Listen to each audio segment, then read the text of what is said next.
আর্জেন্টিনার খেলোয়াড় তোর প্রিয় হলো কেমনে বেঈমান?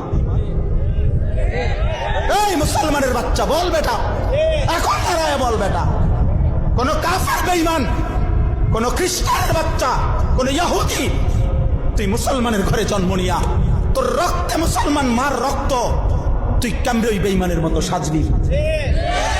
এই বেহায়া বল বেহায়া, তোদের যাদের চুলের কুম বল বেটা, এখন দাঁড়া।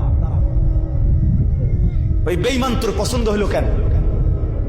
তোর রক্ত ইসলাম নাই বেটা, তোর মা মুসলমান না, তোর বাপ মুসলমান না বেটা, তোর দাদা দাদি মুসলমান না, ওরা সব বোকা, তুই চালাক হয়ে গেছ বেটা, তুমি পণ্ডিত হয়ে গেছ।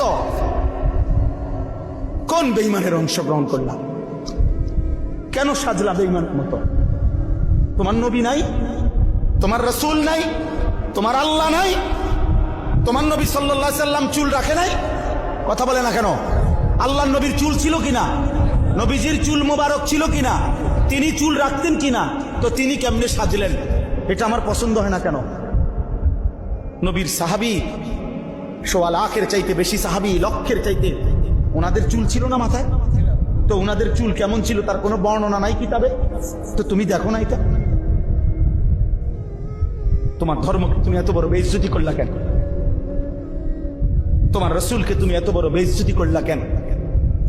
এটা কোনো ইনসাফ হইতে পারে? দিন রাত মুসলমানের ঘরে জন্ম নিয়ে মুসলিম হয়ে চুলের উপরে সারা দিন ফ্যাশন, এটা বুঝি একটা কথা হলো? আমার ভাই বোন, এটা বুঝি একটা কথা হলো? তোমারে বুঝি আল্লাহ বানাইছে শুধু এই সারাক্ষণ চুল এটার ফ্যাশন করবা, বিভিন্ন মডেলের চুল কাটবা, এই নিয়ে ব্যস্ত থাকবে? এত ফালতু কাজে আল্লাহ মুসলমানকে বানাইছে?